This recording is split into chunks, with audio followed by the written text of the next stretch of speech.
अस्सलाम वालेकुम। क्या आप जानती हैं कि महीने में सिर्फ 4-5 दिन ही ऐसे होते हैं कि जिनमें प्रेगनेंसी के चांसेस मैक्सिमम होते हैं और अगर ये दिन मिस हो जाएं तो आपका पूरा मंथ भी वेस्ट हो सकता है। तो आज की वीडियो बहुत ज्यादा इंपॉर्टेंट है क्योंकि आज की वीडियो में मैं आपको बताऊंगी उन पावरफुल डेज के बारे में, मतलब कि ओवुलेशन डेज के बारे में, उनकी साइन एंड सिम्टम्स के बारे में और फर्टाइल पीरियड के बारे में। क्योंकि अगर आपको फर्टाइल पीरियड का पता होगा तो आप उन डेज में अपने हस्बैंड से रिलेशन बनाकर प्रेगनेंसी के चांसेस को मैक्सिमम भी कर सकती हैं। और अगर आपके पीरियड्स इरेगुलर हैं तो उसके लिए भी मैं आपको बताऊंगी कि आप ओवुलेशन को कैसे ट्रैक कर सकती हैं। और अगर आप प्रेगनेंसी प्लान नहीं भी कर रही तब भी आपको उन डेज के बारे में जानना बहुत जरूरी है ताकि आप अनवांटेड प्रेगनेंसी से बच सकें। और वीडियो के एंड पर आपको एक मिस्टेक भी बताऊंगी जो कि 70% कपल्स करते हैं। तो वीडियो के एंड तक लाजमी देखिएगा और जो लोग चैनल पर न्यू हैं वो चैनल को सब्सक्राइब कर दें ताकि आपकी हेल्थ के रिलेटेड और आपकी प्रेगनेंसी के रिलेटेड ऐसी इंफॉर्मेटिव वीडियोस आपको वक्तन फवक्तन मिलती रहें।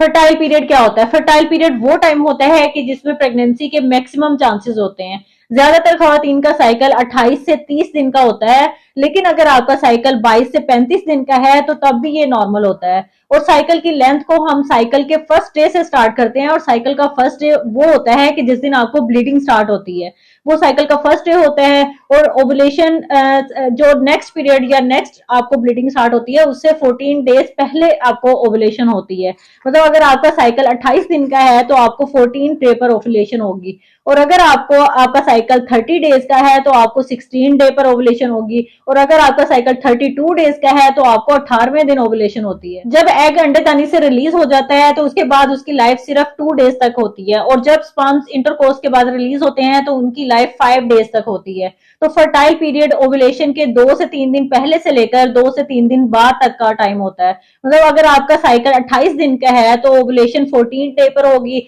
और फर्टाइल पीरियड 12 टू 16 डेज तक का आपका फर्टाइल पीरियड होगा। और अगर आपका साइकिल 30 डेज का है और आपको ओवुलेशन 16 डे पर होती है तो आपका फर्टाइल पीरियड 14 टू 18 तक का होगा। इसी तरह मतलब जिस डेट को आपको ओवुलेशन हो रही है उससे 2 से 3 दिन पहले से लेकर 2 से 3 दिन बाद तक का आपका फर्टाइल पीरियड होगा। ये कैलकुलेशन सिर्फ उन खवातीन के लिए है कि जिनके पीरियड्स रेगुलर हैं। जिनके पीरियड्स इरेगुलर हैं उनके लिए ये कैलकुलेशन काम नहीं करती। और जिन खवातीन के पीरियड्स रेगुलर भी हैं उनमें भी कभी कभार स्ट्रेस और एंजाइटी की वजह से उनके पीरियड्स वक्त से पहले भी आ सकते हैं और लेट भी हो सकते हैं। तो इसके लिए कुछ साइन एंड सिम्टम्स हैं ओवुलेशन की कि जिनको आप अपनी बॉडी में ऑब्जर्व करके आप ओवुलेशन का और फर्टाइल पीरियड का अंदाजा लगा सकती हैं। सबसे पहले बेसल बॉडी टेम्परेचर, मतलब कि जब आप सुबह सोकर उठती हैं उस टाइम अगर आप अपना टेम्परेचर चेक करेंगी तो उसको बेसल बॉडी टेम्परेचर बोलते हैं। तो अगर आप लगातार अपना बेसल बॉडी टेम्परेचर ट्रैक कर रही हैं तो आप फील कर सकती हैं कि जब आपको ओवुलेशन होती है तो आपका 0.5 टू 1 डिग्री सेंटीग्रेड तक आपका टेम्परेचर हाई हो जाता है और जब तक आपको पीरियड्स नहीं आते तब तक ये हाई ही रहता है। और आजकल तो डिजिटल थर्मामीटर्स भी अवेलेबल हैं कि जिनमें आप पॉइंट्स में भी अगर आपका डिफरेंस होता है टेम्परेचर का तो उसको भी आप कैलकुलेट कर सकती हैं। सर्वाइकल म्यूकस या वजाइनल डिस्चार्ज, इसके जरिए भी आप ओवुलेशन को ट्रैक कर सकती हैं क्योंकि जैसे ही आप पीरियड से फारिग होती हैं तो उस टाइम जो आपका वजाइनल डिस्चार्ज सर्वाइकल म्यूकस होता है वो थोड़ा सा थिक होता है और थोड़ा सा मिनिमल सा होता है। और जैसे जैसे आप ओवुलेशन की तरफ बढ़ती हैं ये वाटरी और थिन होना स्टार्ट हो जाता है और अमाउंट में भी कोपियस हो जाता है। तो जब ओवुलेशन डेज होते हैं तो ये बहुत ज्यादा वाटरी और थिन और एग वाइट की कंसिस्टेंसी का हो जाता है कि अगर आप 2 फिंगर्स में इसको ऐसे लेंगी तो एक धागा सा बनेगा। ठीक है, तो अगर इस कंडीशन में आपका डिस्चार्ज हो गया है तो ये आपके ओवुलेशन डेज हैं, इसके जरिए आप अपनी ओवुलेशन को ट्रैक कर सकती हैं।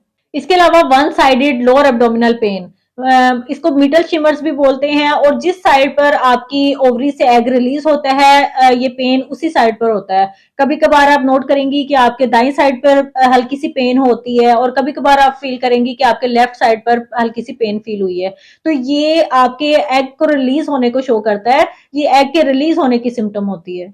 ओवुलेशन के टाइम पर आपकी ब्रेस्ट में हैवीनेस भी फील हो सकती है, पेन फील हो सकती है और टच करने पर टेंडर भी हो सकती हैं। और ये उन हार्मोन्स की वजह से होता है कि जो ओवुलेशन के दौरान चेंज हो रहे होते हैं। ओवुलेशन के टाइम पर आपकी सेंस ऑफ स्मेल और टेस्ट थोड़ी सी बढ़ जाती है और इसके अलावा आपकी सेक्स ड्राइव भी थोड़ी सी बढ़ जाती है। इसके अलावा ट्रांस वेजाइनल अल्ट्रासाउंड से भी आप फोलिकुलर ट्रैकिंग करवाकर ओवुलेशन को ट्रैक कर सकते हैं। इसमें भी पता चल जाता है कि अंडा रिलीज हो गया है या नहीं। ओवुलेशन टेस्टिंग किट से भी आप ओवुलेशन को ट्रैक कर सकते हैं और ये किट्स बिल्कुल आसानी से फार्मेसी से मिल जाती हैं।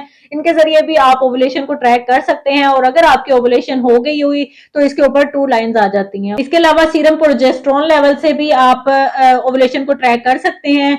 लेकिन ये सारी सिम्टम्स एक ही फीमेल में होना भी जरूरी नहीं है। अगर इनमें से 2 से 3 सिम्टम्स भी आप में पाई जाती हैं तो ये समझ लें कि आपकी फर्टाइल विंडो स्टार्ट हो गई है। आखिर में वो कॉमन मिस्टेक जो 70% कपल करते हैं वो ये समझते हैं कि जितना ज्यादा रिलेशन रखेंगे उतने ज्यादा प्रेगनेंसी के चांसेस होंगे। ऐसा बिल्कुल भी नहीं है। अगर आप ज्यादा रिलेशन रखेंगे तो उसमें आपका जो स्पर्म काउंट है वो भी कम हो सकता है और स्पर्म की क्वालिटी भी कम हो सकती है। तो ओवुलेशन डेज में एक दिन छोड़कर रिलेशन रखें तो फिर आपको बेस्ट रिजल्ट्स मिलेंगे। तो अगर आज की मेरी वीडियो आपको कुछ इंफॉर्मेटिव लगी हो और कुछ हेल्पफुल हुई हो तो please like share and subscribe my channel. मिलते हैं नेक्स्ट वीडियो में एक और इंफॉर्मेटिव वीडियो के साथ। तब तक अपना बहुत सारा ख्याल रखिएगा, दुआ में याद रखिएगा। अल्लाह हाफिज।